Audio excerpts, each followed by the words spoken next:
El libro que traigo hoy tiene de todo. Tiene entrevistas con el Papa Francisco antes de que falleciera, un viaje a Mongolia, muchas reflexiones sobre religión, muchas entrevistas y muchos datos sobre un personaje mundial cuya muerte ha marcado todo el 2025. Estoy hablando de El Loco de Dios de Javier Cercas. El Loco de Dios es un libro que salió este año, en 2025, y es una mezcla de varios géneros. Tiene un poco de crónica de viajes, tiene un poco de perfil, tiene algo de autobiografía, tiene mucho de ensayo. Es un libro que no es periodístico, pero que al mismo tiempo recurre a muchos de los recursos periodísticos para abordar la figura del Papa Francisco y también para hacer un retrato o una reflexión sobre el catolicismo hoy en día. El libro comienza con la invitación que le hacen altas autoridades del Vaticano a Javier Cercas, que es un escritor español muy reconocido, muy famoso, para que escriba un libro sobre el viaje de Francisco a Mongolia en el año 2023. Él se sorprende mucho porque es un reconocido ateo, anticlerical, pero en vez de rechazar la propuesta, le empieza a dar vueltas porque él tiene muchos asuntos, entre comillas, no resueltos con la religión católica. Él proviene de una familia católica, tuvo una infancia en la iglesia y su madre es una fiel seguidora de la iglesia. Es aquí donde aparece el leitmotiv del libro. Él decide aceptar la propuesta solo siempre que pueda entrevistar al Papa Francisco por algunos minutos, y más que entrevistar es reunirse para hacerle una sola pregunta sobre la resurrección de la carne y la vida eterna. Quiere preguntarle si su mamá se va a reencontrar con su papá cuando ella muera. Esto es lo primero que se cuenta y después se desarrolla un poco más respecto a esto, que es bastante importante.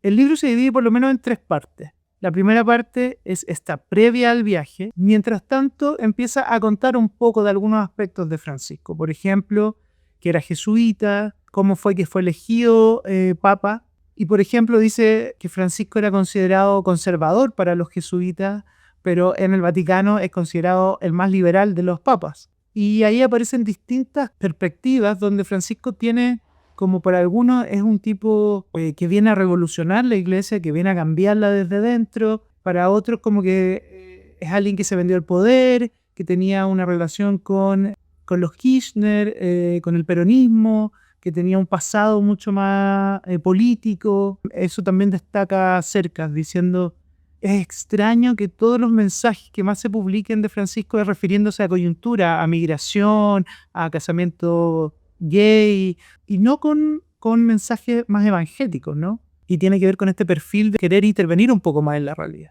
Hay un episodio que mencionan, porque él habla también con los encargados de difusión de la radio del Vaticano y del canal del Vaticano, y dicen que en pandemia empezaron a transmitir las misas del Papa. Y las misas tienen muy buena reacción, tienen mucho rating en distintos lados. Y cuando termina la pandemia, Francisco dice que ya no quiere seguir haciendo eso. Y ellos van y le insisten de que hay que hacerlo, que tienen mucha sintonía, que está llegando a millones de personas alrededor del mundo, en África, en Asia, en Latinoamérica. Y él dice que no, porque en el fondo la gente no tiene que quedarse en la casa viendo tele, tiene que ir a la iglesia. Y el párroco de la gente no tiene que ser el Papa, tiene que ser el párroco del barrio.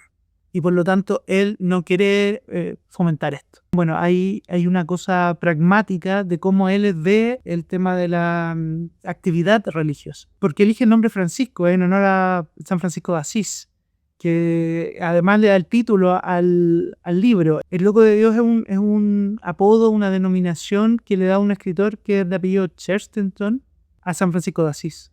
Y dice que San Francisco de Asís es el segundo después de Jesús que proclama que la humildad es el gran valor de los católicos. Que el ser humilde, el apoyar a los humildes, el trabajar con los humildes. Y claro, Francisco toma a esa figura y ocupa su nombre y deja de ser Jorge Bergoglio y se vuelve Francisco. Entonces ahí también hay varios paralelos. Y bueno, hay varios juegos interesantes respecto a cómo se vende la religión católica, cómo funciona la religión católica hoy en día. Pero como digo, todo eso aparece en algunos capítulos. Le dicen que va a poder tener algún momento, probablemente, que no se lo pueden asegurar 100%, pero que dentro del viaje, en algún instante, todos ellos van a tratar de convencer a Francisco de que le dé unos minutos, que le dé una audiencia para que se encuentren y conversen. él ya, bastante entrado el libro, finalmente explica de dónde viene esta gran pregunta que quiere hacerle a Francisco, al Papa. Y es porque su madre tiene Alzheimer, está muy cerca de la muerte. Ella prácticamente ha olvidado a todo el mundo menos a su papá, porque ella era, además de devota de la iglesia, era muy devota de su esposo. Y él dice incluso, creo que a nosotros nos quería mucho, pero a mi papá lo adoraba. Entonces, esta certeza de que él pudiera decirle, el Papa me dijo que te vas a encontrar con tu esposo cuando mueras, era el último regalo que quería hacerle a ella. Esto es el corazón del libro, sin embargo, para mi gusto, podría haberse desarrollado mucho mejor, mucho más, podríamos haber conocido a su mamá mucho mejor, pero es simplemente esto, él explica ese contexto y después repite y repite y repite que solo quiere preguntarle al Papa sobre la resurrección de la carne, le pregunta a todo el mundo con el que se encuentra, a todos los curas en Mongolia, les cuenta a todos la única pregunta que quiere hacer, pero como digo, se vuelve muy repetitivo. Es un libro que se hace muy largo. Creo que hay problemas de edición. Si bien es bastante interesante, pero tiene 500 páginas y podría perfectamente haber tenido 350.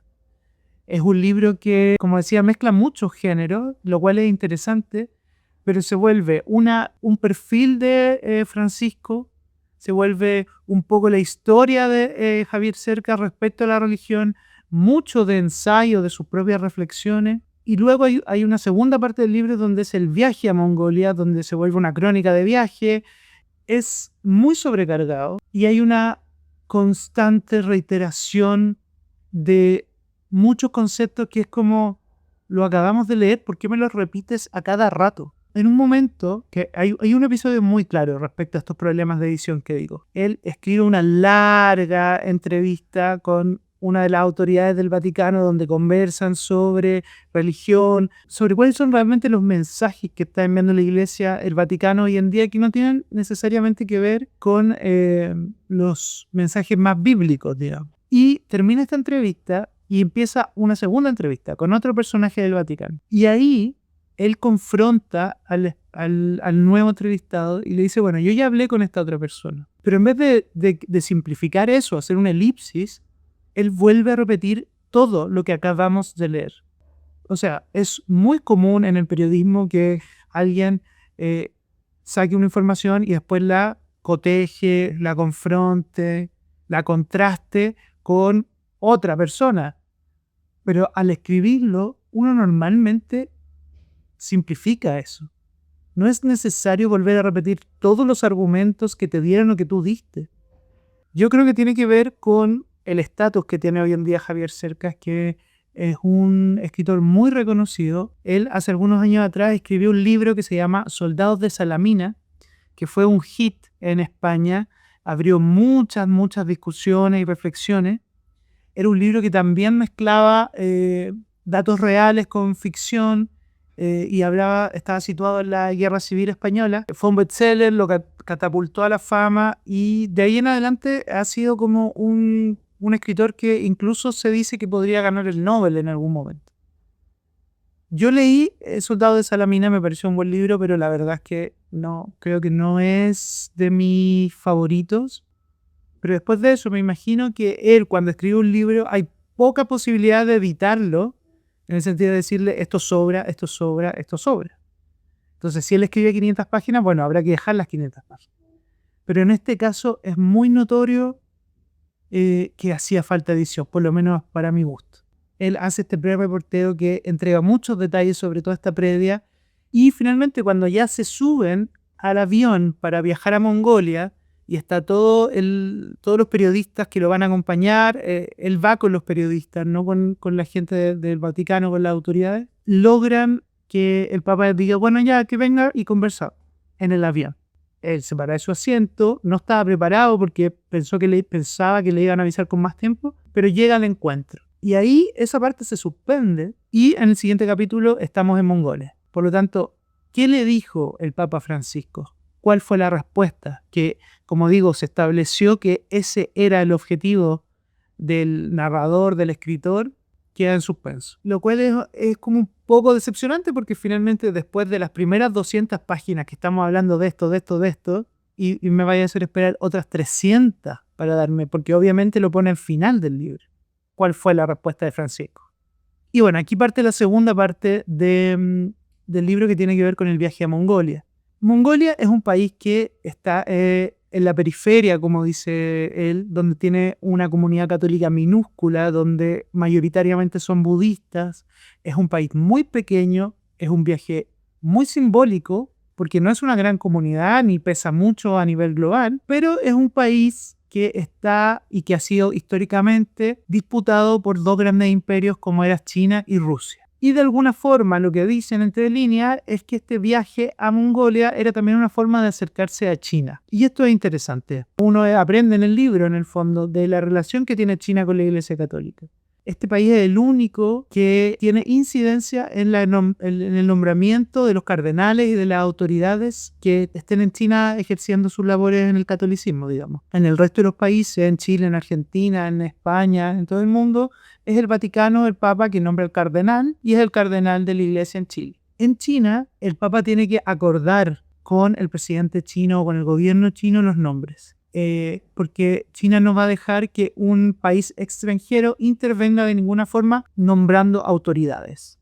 Y eso es un acuerdo que Francisco logró y que es un acuerdo secreto, que no se sabe exactamente qué contiene. Solamente esto, que finalmente se llegó a un acuerdo y que China está un poco más abierto a la Iglesia Católica. Dentro del viaje, él además redescubre otro aspecto interesante. Al ser un país donde los católicos son minoritarios, son un pequeño nicho y no la mayoría, y donde no tienen voz ni voto en general, aparece como interesante el cómo se forman estas comunidades, cómo luchan, cómo tratan de difundir.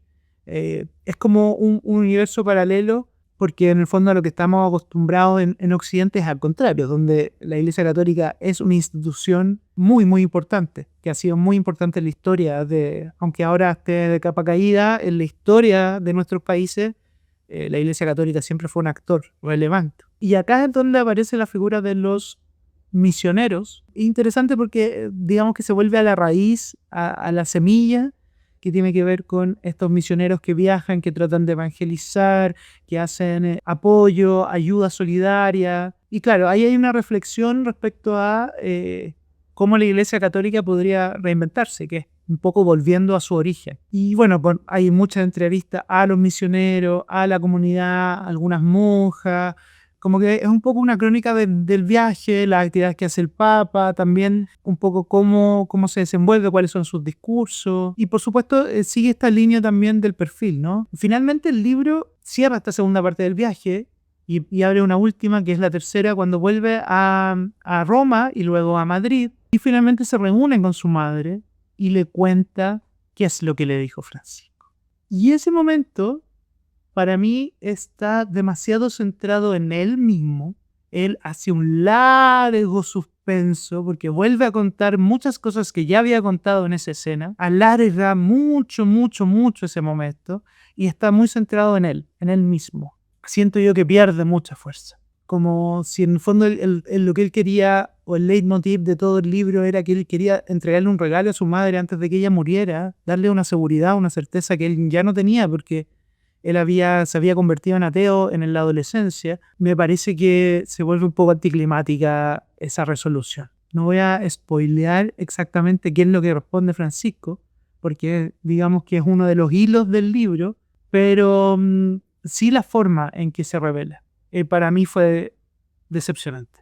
Hay un último, y un epílogo que tiene que ver con lo que pasa con la madre tiempo después, y que también abre ahí una conexión entre él y el Papa Francisco. Es un libro interesante, pero como digo, para mí le sobran 100 páginas como mínimo. Es un libro que está demasiado centrado en el propio autor, y yo creo que si bien es un ensayo, y en el ensayo obviamente la reflexión del que escribe es lo más importante, también es un libro que toma prestado del periodismo un montón de herramientas. Entonces, si vas a ocupar la herramienta del periodismo, deberías ocuparla bien. Y, por ejemplo, una de las reglas es que el periodista no es el protagonista de la historia. El periodista es el que observa y describe, el que entrega la información, pero no es el que cuenta todo lo que le pasa al periodista. Entonces, creo que ¿Qué pasa? Que él hace muchas entrevistas, él hace crónica al describir lo que pasa en el viaje, pero está siempre centrado en él mismo. Y otra cosa que creo que se nota sobre su propia percepción es que cuando él se presenta, él se describe a sí mismo, muchas veces no dice escritor, dice intelectual. Van a recibir a un intelectual español, quizás tienen anticuerpos, él tenía dudas si los curas, la gente del Vaticano lo iba a recibir bien, con un intelectual español. Bueno, el libro plantea muchas temáticas que son actuales, interesantes. El libro sale a la venta poco después de la muerte, o prácticamente al mismo tiempo que había muerto, la misma semana que había muerto el Papa Francisco, y entrega una mirada un poco de backstage, de cómo se mueve, de quiénes lo acompañan, de cómo llegó a ese lugar, cuál va a ser su legado. Entonces, en ese sentido, tiene mucha actualidad. Habla también del papel de la Iglesia Católica, de cuáles son como todavía las tensiones que existen en particular con una potencia como China, y en ese sentido es interesante. Pero creo que es un libro que le sobra muchas páginas y donde el autor se engolosina contando y mostrándose más de la cuenta. Así que por lo menos a mí no me terminó de encantar, la verdad. Bueno, espero que les haya gustado y pronto volveré con otro libro de no ficción.